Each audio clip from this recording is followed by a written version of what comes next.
What's good, y'all? So check this out. I'm gonna be real quick with this one. I'm not gonna be one of those ones that's gonna sit here and tell you that the have-nots, meaning the people that never had, is gonna be the ones that's gonna make it. Let's just say they are the ones that is going to know how to survive because they've been doing this their whole life, like homeless people, the people y'all call bums, them people that never had nothing in the house. They know how to prepare a meal. People like my grandmother and a list of other family members coming up in households where you had to make do with little. You had to feed a whole army with a loaf of bread and make a whole dinner out of $20 and feed 15 to 8 people. All right. So the have-nots, they'll be able to function, but let's be clear on something. If all hell broke loose, let me explain something to y'all. Don't think because you believe that the have-nots is going to be the only, no. Desperation, when that sets in, people are going to eat. Trust me. Those people that don't got nothing, say them people always had something, always had big dinners, the best of everything. And we all say the have-nots is going to be the ones. No, we know the have-nots is going to be rolling. But whenever the storm comes, those that do not have and they got to provide for their family, they've been doing it for years, and it's not there to do it, survival kicks in. Yes, survival mode kicks in. It's natural. It is natural. I can hear y'all right now. No, for some, no. To be without and can't provide, that's a monstrous beast on your shoulder.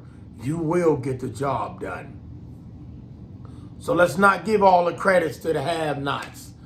Those that are out there starving and bellies is turning, they will feed the table. Let's talk about something else. My homie said, hey bro, remember that video you made 7 years ago? I said, which one? He said, when you and the big homie, Big Bay, they was talking about stock up because the shelves is, and big shots out to the big homie, Big Bay, you already know. Because we've been speaking on shelves being emptied and what to do and what do we think is next. Excuse me, to each his own. But let me say something to y'all. When y'all do not see the normal items that you used to seeing on your shelf, one day you come in, it's light. The next day you come in, let's skip the next day. A week later you come in, the shelf is empty. That whole shelf, nothing is on there. You come back by there another 2 weeks later, and the shelves is empty. Should you be worried? I'm going to tell you no. Because whatever you was looking for in that store, find a substitute for that in a generic brand and get by with that. I'm not telling nobody to go out and stockpile, but it is good to put up for a rainy day, for an emergency, a tornado, a hurricane, all of natural disasters. You might lose your house. Anything, you want to always stock up on things. Yes, I am the one who says stock up. And I'm not saying that things can't happen, but I'm telling y'all that thing that y'all think is going to happen is not going to happen. There is not going to be no nuclear war. You're not going to see that. Your kids ain't going to see that. Let's just get that clear. You're not going to see that. All right? Them control freaks are not going to just cash their tickets in and say it's a wrap. We're done. Let's just get rid of it all. Enough of the scare porn, y'all. For real. Enough of the scare porn. Nothing's going to happen, but it does not hurt to prepare for certain level of events that can happen. Like, how they make little stupid things happen and then it just so happens to be the same way it was in that movie, like I've been telling y'all. But anyway, So when y'all don't see them items on your shelves, let me tell you something else. It's not that they're running low. They're not stocking the shelves. I drive trucks too, y'all. All right, I do. It is truck season, depending. But let me just say this. When those deliveries don't come in, those truckers are told that you ain't got no shipment to bring into the business. That trucker only knows one thing. He was told that there is nothing to take in there, so he assumes that there is no product. Oh, there is product, but you're not taking that in there, but we just gonna tell you that there is no product. So no product is no product either way. They're not sending it in. You're not getting it, the store ain't getting it, it's going somewhere else. I keep telling y'all, as above, so below. Just as well as you have a city up here, there's a city below you. Y'all don't believe that? Look into the Cheyenne Mountains. I'm gonna leave that one alone. Look into the Cheyenne Mountains. Everything that y'all got up here, your shopping malls that we used to have, is a few out here left.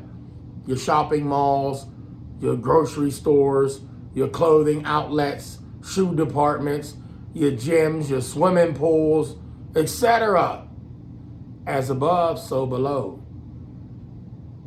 I want to take a ride around a small town and ain't nobody here. I don't want to hear nothing. I just want to close the door on everything. Cheyenne Mountain closed the doors. Everything is soundproof. They underground.